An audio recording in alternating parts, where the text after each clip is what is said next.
Welcome friends. आज मैं आप लोगों के सामने शुरू करने जा रहा हूं बिहार करंट अफेयर्स का सेट नंबर 15। तो चलिए मैं इस वीडियो को शुरू करता हूं।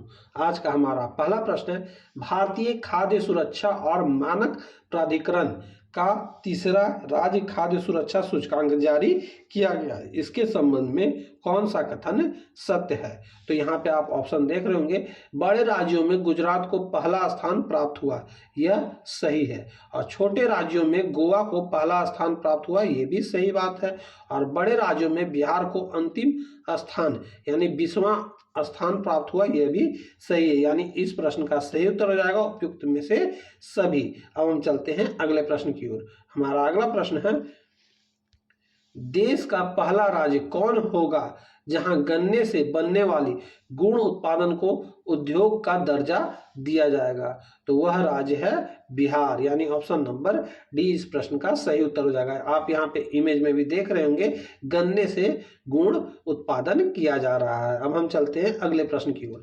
हमारा अगला प्रश्न है, राष्ट्रीय संस्थागत रैंकिंग फ्रेमवर्क द्वारा गुरुवार को जारी देश भर में समग्र रैंकिंग में शीर्ष 100 संस्थानों में बिहार के सिर्फ एक संस्थान आईआईटी पटना को कौन सा स्थान प्राप्त हुआ है? तो वह स्थान प्राप्त हुआ है 51वां, यानी कि ऑप्शन नंबर बी इस प्रश्न का सही उत्तर हो जाएगा। अब हम चलते हैं अगले प्रश्न की ओर। हमारा अगला प्रश्न है, 7200 करोड़ की लागत से बिहार के पहले 4 लेन ग्रीनफील्ड एक्सप्रेसवे का निर्माण किया जा रहा है, इसके संबंध में कौन सा कथन सत्य है? तो दोस्तों यहाँ औरंगाबाद के आमंस जीटी रोड से जयनगर के बीच इसका निर्माण किया जा रहा है, यह बिल्कुल सही है। यह औरंगाबाद से पटना होते हुए दरभंगा तक जाएगी, यह भी बात सही है। और 205 किलोमीटर लंबा यह एक्सप्रेसवे उत्तर और दक्षिणी बिहार को आपस में जोड़ेगा, यह भी सही है। यानी ऑप्शन नंबर डी इस प्रश्न का सही हो जाएगा आंसर। अब हम चलते हैं अगले प्रश्न की ओर। हमारा अगला प्रश्न है, प्रधानमंत्री नरेंद्र मोदी के जन्म दिवस 17 सितंबर 2021, ये आपको याद रखना है। 17 सितंबर प्रधानमंत्री नरेंद्र मोदी जी का जन्म दिवस है। पर आयोजित टीकाकरण महाअभियान के तहत टीकाकरण में बिहार को कौन सा स्थान प्राप्त हुआ? तो बिहार को इसमें पहला स्थान प्राप्त हुआ था दोस्तों, यानी ऑप्शन नंबर ए इस प्रश्न का सही उत्तर हो जाएगा। अब हम चलते हैं अगले प्रश्न की ओर। हमारा अगला प्रश्न है, जियोलॉजिकल सर्वे ऑफ द्वारा हाल ही में बिहार के किस क्षेत्र में फायर क्ले के विशाल भंडार की पुष्टि की गई है? तो वह है कहलगांव, यानी ऑप्शन नंबर सी इस प्रश्न का सही उत्तर हो जाएगा। बिहार में मिला कोयले का भंडार, यानी कहलगांव कहाँ है? बिहार में और भागलपुर में, ये भी आपको याद रखना है। अब हम चलते हैं अगले प्रश्न की ओर।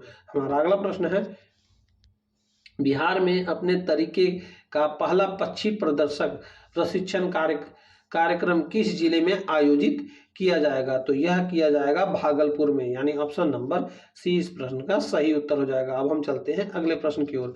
हमारा अगला प्रश्न है, विश्वविद्यालय अनुदान आयोग ने छात्रों के लिए शैक्षिक पर्यटन के उद्देश्य से देश भर में 100 स्थलों को चिन्हित किया है, इसमें बिहार के कितने स्थल शामिल हैं? तो इसमें बिहार के टोटल 5 स्थल शामिल हैं, यानी ऑप्शन नंबर डी इस प्रश्न का सही उत्तर हो जाएगा।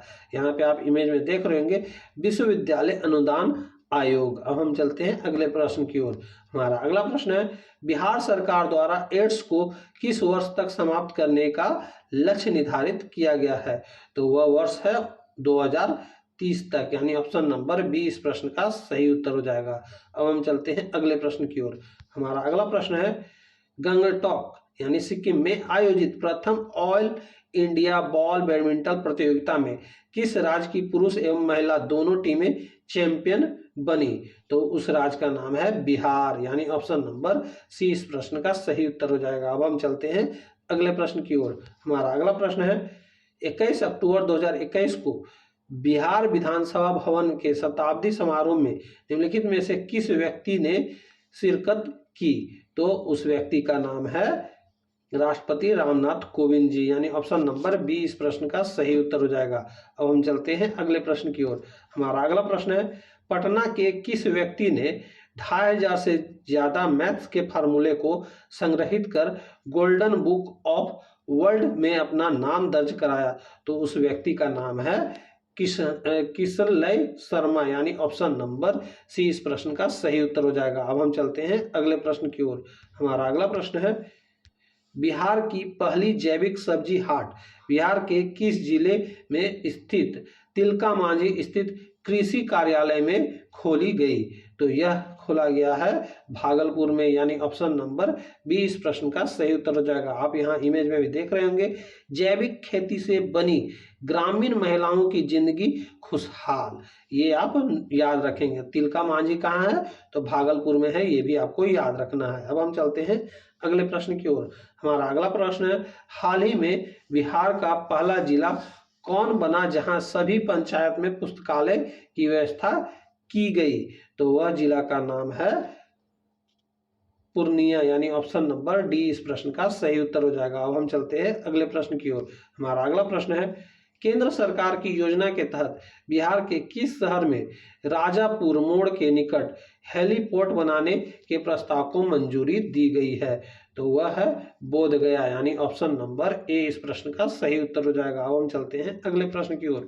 हमारा अगला प्रश्न है, कोसी की किस सहायक नदी पर नेपाल में 2 हाइडिल परियोजनाओं का निर्माण किया जा रहा है जिसमें बिहार को भी बिजली मिल सकेगी?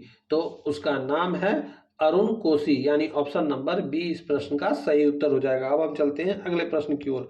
हमारा अगला प्रश्न है, आजादी के अमृत महोत्सव कार्यक्रम के तहत 2 से 8 अक्टूबर 2021 के मध्य वन जीव सप्ताह का आयोजन कहाँ किया गया?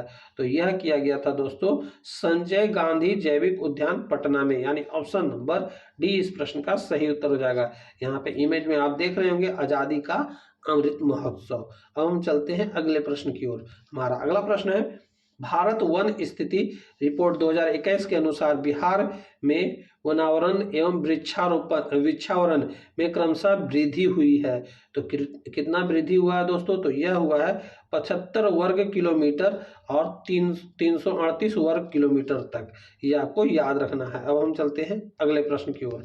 हमारा अगला प्रश्न है, वर्ष 2020-21 में गेहूं के उत्पादन के मामले में बिहार का कौन सा जिला शीर्ष पर रहा है?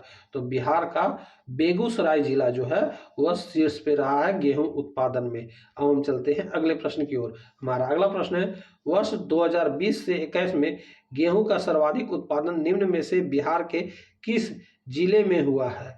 तो उस जिला का नाम है रोहतास, यानी ऑप्शन नंबर ए इस प्रश्न का सही उत्तर हो जाएगा। तो दोस्तों यहीं पे हमारा यह वीडियो समाप्त होता है। उम्मीद है कि आपको यह वीडियो अच्छा लगा होगा और आपने इस वीडियो को अपने दोस्तों में भी शेयर किया होगा। तो अब हम मिलेंगे आपसे अगली वीडियो में, तब तक के लिए जय हिंद, वंदे मातरम।